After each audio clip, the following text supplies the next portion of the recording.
Yeah, exactly, TJ. I'm standing off of New Holland Pike in East Lampeter Township, and I want you to take a look at this sign behind me here. It's not hard to miss at all. Now, this is just one of several ways that Republicans have tried to appeal to Amish voters, especially right here in Lancaster County. Now, Pennsylvania Director of Early Vote Action, John David Longo, he tells me there are other things that the organization is doing to help get more isolated voters like the Amish get to the... Maybe they don't have a ride. Yeah. So we just made sure everyone had a ride. We made sure that we paid particular attention to the Amish community in Pennsylvania. It's amazing. Had anyone ever gotten the Amish out to vote before? Not in significant numbers. But the Democrats did make a mistake because there was government overreach. Big impact was back in January. There was an Amish farmer who was selling his milk, and the state of Pennsylvania raided his home and stopped his business. And that caused a great awareness as well of what is happening. And just like with Peanut the squirrel, right, where you had the raid into their home. What if I told you that a group known for shunning electricity and avoiding modern politics became the unlikely heroes of this year's presidential election? Yes, we're talking about the Amish community that lives in quiet isolation. Nowhere. Nowhere? You got stuck?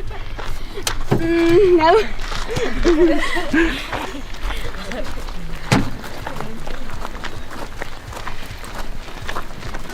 The furniture store. If you hens want to build furniture. Yeah. That's not furniture, that's a chicken. Yet, they stepped out of the shadows, cast their ballots, and made a significant impact in Pennsylvania, a key battleground state. Their participation challenges our notions of political engagement and highlights the complexities of civic duty, even among communities that typically remain on the fringes of political discourse. We ain't the same on the game. Hey, Donald Trump is your president, and if you like it or not, keep the energy you had with Barack, cause you know this Trump train don't stop. Before we dive into this incredible story, consider the broader implications of their actions. The Amish embody values of community cohesion and moral responsibility. Their mobilization at the polls was rooted in concern for their way of life and values them, emphasizing that voting is crucial for advocacy, no matter how distant one may feel from the political mainstream. What motivated the Amish to take such a historic stand? To answer this, we need to explore government overreach, grassroots mobilization, and a man named Scott Presler, who became Trump's secret weapon. I know, I read your mind. Thank you. I forgot what I was going to ask. About this, so I'm sure you heard the story about the voter for By examining their cultural values and pressing issues, we uncover this remarkable journey filled with unexpected alliances and passionate voices. Don't miss out on this captivating narrative. Subscribe to our channel for more insightful stories like this. For generations, the Amish have lived harmoniously on their farms, tending to the land, raising animals, and producing food in the manner of their forebears. Their commitment to simplicity represents more than just a way of life. It embodies a profound philosophy of self-sufficiency and autonomy. Rapidly. Amish society today looks much different than it did even just a decade ago. Less than 1/3 of today's Amish in Lancaster County are involved with agriculture. They prioritize natural, unprocessed foods, and their agricultural practices reflect this belief. However, everything shifted when federal authorities decided to take action against one of their own. This escalation began with a forceful raid on Amos Miller's family farm in Pennsylvania. The February 29th hearing in Lancaster County, Pennsylvania, will be a case that could shape the future of food freedom for all of us in America. We're conducting a search warrant inside this building right now. I got access to that search warrant. I appreciate you. Amos Miller, a respected member of the Amish community, was known for selling raw milk, organic eggs, and grass-fed beef to a devoted customer base. Many individuals from across the region sought out his products, favoring the rich taste and quality of raw, unpasteurized items over the mass-produced alternatives found in grocery stores. So the raw milk rumblings continue. It all surrounds a Lancaster County farmer, Amos Miller, and the state wants some of his products off the market. TJ Anthony spoke to the Miller's attorney To the USDA, however, this posed a significant issue, pointing to regulations prohibiting the sale of unpasteurized milk. Federal agents conducted a raid on Miller's farm, seizing his goods and threatening him with fines that could potentially devastate his livelihood. No way. And an American should have a constitutionally protected right to make their own food choices, not. The Amish community was incensed. For them, this was more than a legal matter, it represented a direct assault on their way of life. Congressman Thomas Massey encapsulated their feelings perfectly when he remarked, "With all the problems in society today, this is what the government focuses on. A man growing food for informed customers. Outside of the industrial meat milk complex, the government's actions reverberated through the Amish community, transforming what had been a quiet discontent into a boiling indignation." Show you some of the food back here that the government will not let people eat, and get you to meet the cows that are producing this amazing nutrient-dense food. So if you're not familiar with the Amos Miller situation, Amos Miller is an Amish farmer here in Pennsylvania, living according to Amish. For centuries, the Amish community has adhered to a principle of political disengagement, valuing a simple life that fosters humility and self-reliance. However, recent government interventions, such as the crackdown on Amish farming operations, alerted them to the increasing threats posed by the outside world.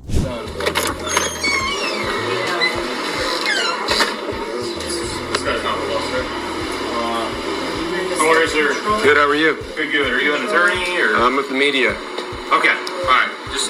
We're conducting a search warrant. This incursion into their agricultural practices became a pivotal moment, prompting the community to reassess their stance on political participation and ultimately decide. The primary motivation for the Amish's shift toward voting was the need to preserve their agricultural freedoms. Strict federal regulations targeting raw milk and unprocessed foods were viewed as direct attacks on their way of life and self-sufficient practices. Requested that the court clarify that the injunction does not apply outside the state of Pennsylvania. Most of Amos Miller's members come from all across the nation. The legislation seemed to dictate how they should operate their farms, igniting a collective resolve to defend their time-honored traditions and push back against government overreach. Additionally, the defense of religious freedom played a crucial role in their newfound political engagement. The Amish see farming not just as a livelihood, but as an expression of their faith, and perceived government interference as an infringement on their religious practices. First time in wild numbers, the Amish have Trump flags on their buggies, horses. Supporting Trump, who resonated with their traditional values and beliefs, represented a stand against intrusive government policies and a commitment to preserving their spiritual heritage in an era of cultural change. Through voting, the Amish aim to assert their autonomy and safeguard their customs for future generations. The Amish decision to vote could have remained a quiet, localized movement if it weren't for the tireless efforts of Scott Presler. Presler, a conservative activist known for his dynamic grassroots outreach, saw an opportunity where others saw an impossibility. I got a message for you. We are coming for the school boards. We're coming for the city councils. We're coming for the mayorships. We're coming for the sheriff. Dubbed Trump's secret weapon, Presler knew that if he could mobilize the Amish, he could turn the tide in Pennsylvania. Quick, before I go, is everybody in this crowd registered to vote? Well, it could be that you've heard of someone who's been doing so much voter registration right here in Pennsylvania. His name is Scott Presler. And he has done an incredible job. But how do you connect with a community that doesn't use smartphones, avoids the internet, and shuns most forms of modern media? Presler didn't let these barriers deter him. He visited Amish farms, spoke to families face-to-face, and built trust by addressing their most pressing concerns: government overreach, the future of their agricultural practices, and their freedom to live by their faith. Well, I'm a data guy, and so 2020 was decided by 80,000 votes. And so I'm always looking, okay, there are 930,000 hunters, 30% are not registered. That's 300,000 votes. That is the decisive, that would win the election. There are 90,000 Amish in Pennsylvania. If we register them, that wins the vote. Presler's approach wasn't just about rallying votes, it was about showing the Amish that they had the power to protect their way of life. He emphasized the recent raids on Amos Miller's farm as a glaring example of what could happen if they didn't make their voices heard. to our beautiful Amish and Lancaster and across the state. We will protect your raw milk, your dairy, your farming, your school choice, your religious freedom, your ability to afford to have 10 beautiful children per family. He told them, if you want to change who writes the rules, you have to participate in the process. This message struck a chord, and before long, Presler had a small army of volunteers, including a team of 74 paid field employees, canvassing the state and registering Amish voters. The results of the election were nothing short of astonishing, particularly in Pennsylvania, where an estimated 180,000 Amish voters registered for the first time. Their participation had a profound impact on the election outcome, as their turnout was one of the defining factors influencing the state's results. Here's the call of the night. We can project now that Pennsylvania, the biggest battleground prize of the night, will go to former President Donald Trump. ABC News can now project that Donald Trump has won the 19 electoral votes in the state of Pennsylvania. We had said for many weeks leading up to this election that this was a must-win state for both Kamala Harris and for Donald Trump. ABC. Ultimately, Pennsylvania was won by a narrow margin of difference so small that it's plausible to say the Amish vote may have been the decisive element tipping the scale in favor of one candidate. There's a striking irony in this situation. Actions taken by the government, which were meant to control and regulate the Amish community, such as raiding farms and destroying raw milk and butter, actually incited a powerful response from them. Faced with threats to their traditional way of life, the Amish community transformed their frustration into political energy. You ain't the same on the game. Hey, Donald Trump is your president, if you like it or not. Keep the energy you had with Barack. In a surprising turn of events, their mobilization and activism played a crucial role in securing Pennsylvania for Donald Trump, demonstrating how adversity can inspire collective action. The significance of this shift is underscored by the perspectives of Trump supporters, who widely credit the efforts of activists like Presler as instrumental in winning Pennsylvania's 19 electoral votes. The Amish community, who had never before participated in a U.S. election, emerged as unexpected heroes in the political landscape. Their engagement serves as a poignant reminder that even those voices that are often considered quiet or marginalized can create a resonant and impactful change when they choose to engage and express their beliefs. A new rural voting bloc.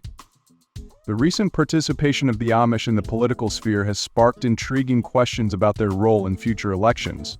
Could they emerge as a consistent voting bloc, or was this involvement merely a response to specific, unique circumstances? Regardless of the outcome, their engagement in the electoral process underscores a critical point: rural and isolated communities cannot be overlooked in contemporary politics. Issues that matter significantly to these groups, such as government overreach, the preservation of religious freedom, and the defense of traditional values, echo the sentiments of millions of Americans who feel sidelined by the rapid changes in modern society. I want to talk to you about why I'm psyched out of my mind out of Pennsylvania. Real quick, because I got 3 minutes. Joe Biden won Pennsylvania by 80,000 votes. There are 80,000 Amish in Pennsylvania, and I want you to know we are courting the Amish vote. The strategies employed by activist Scott Presler may offer valuable insights for future campaign efforts aimed at reaching these disengaged voters. His grassroots approach exemplifies how targeted, values-driven outreach can resonate deeply with communities that have largely remained on the political periphery. By fostering personal connections and addressing the distinct concerns of these voters, campaigns can potentially unveil a powerful and previously untapped base of support capable of swaying elections. There are 80,000 Amish in Pennsylvania. That's the election. There are 80,000 truckers in Pennsylvania. That's the election. There are 400,000 members of the Jewish community. That is the election, especially after October 7th and Hamas.